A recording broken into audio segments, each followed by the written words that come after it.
Hey, Shalom. Real quick, I want to give all the praise, honor, and glory to Yahweh, Bahashem, Yahweh Shai, Bahashem, Rakah HaKodash. Double honor to the elders of Great Millstone who taught me this truth. Shalom, Labakariam Shah, Yasha Allah. That's peace to the hopeful elect of the nation of Israel. I just arrived at my plantation, so I got to be real fast with this. But I'm listening to, this is beautiful, beautiful, beautiful way to start off this Monday. This is redacted, of course.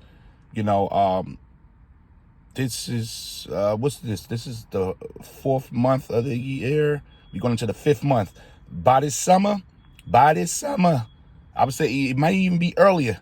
We may be looking at this all digital system, man. Based on what I'm listening to now, over the weekend, Russia just seized all their assets from JP and Morgan, whatever that is. I don't know what assets they got, but they just seized all their assets, and they said they're coming after more banks this Monday. So they switching the system. This thing is going. This thing is happening. We blowing the trumpet. Get ready. That MOTB is about to hit because World War III is on the rise. Our Lord is on his way. Weekend, he's saying enough is enough.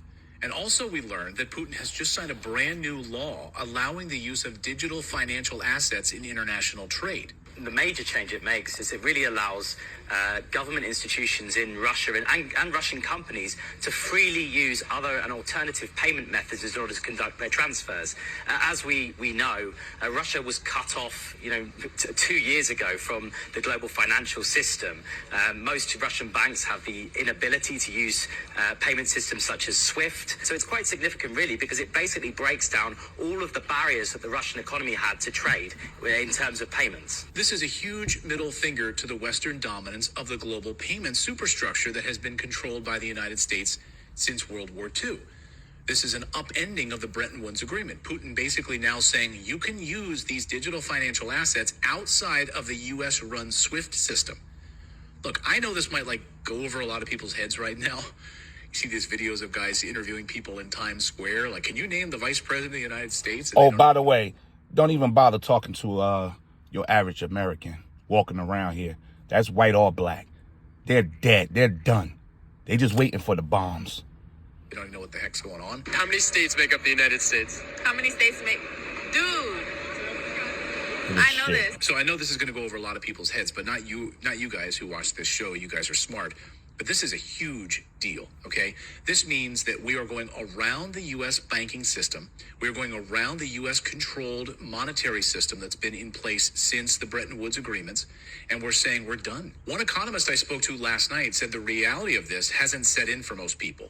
Russia has basically declared war on the United States financial system, and it's basically giving cover to any other country right now that wants to leave the U.S. dollar-dominated system. There's nothing good that comes of what is happening. The United States is quickly losing U.S. dollar dominance, the very structure that was put in place at the Bretton Woods Agreement after World War II, which of course said, hey, you use the U.S. reserve currency, U.S. dollar is the reserve currency of the world, and we will provide security and safety of shipping lanes and everything else around the world.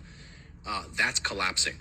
So we're watching this very, very closely, by the way. And this also comes on the heels of what we saw with President Putin and the Chinese meeting last week to solidify their relationship, which is done with the U.S. dollar. They're moving fast. This is massive. This is massive. We're watching it very, very closely. What happens with these other banks right now? JP Morgan was the first one on Friday, of course, that we had now assets seized by Russia. Other big bank collapse on Friday as well in the United States. And we just got data over the weekend, huge decline in U.S. deposits into American banks. So something big is happening to the U.S. banking system.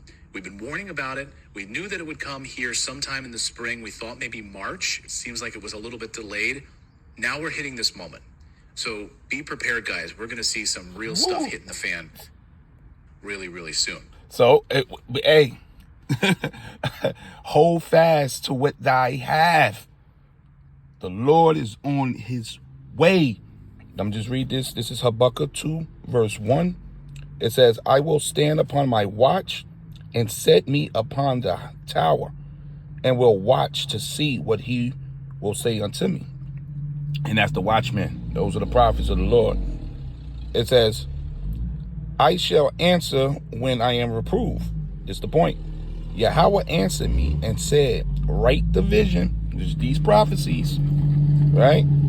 And make it plain upon tables, that he may run that read of it. And that's us.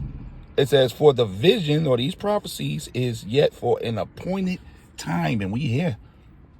Obviously, in the spiritual world, the Lord about to get busy, man.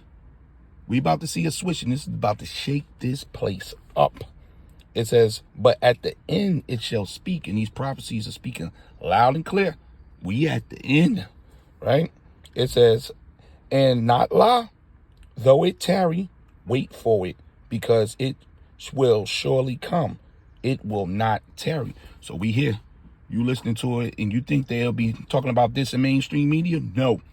They got you worrying about Floyd Mayweather and Tank Davis and, some of the other, fools out here, following Beyonce's new series, whatever. They got you all over the place.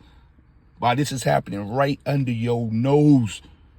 But the hopeful elect, we on it, man, giving all the praise, honor, and glory to Yahweh Bahashem, Yahweh Shai, Bahashem, Rakah, Kwadash. Double honor to the elders of Great Millstone who told me this truth. This thing is going down. We months away. What could we be weeks away from an all-out collapse? And this is going to bring America to the Third World War. It's going to bring the War of Armageddon, the final war. Shalom.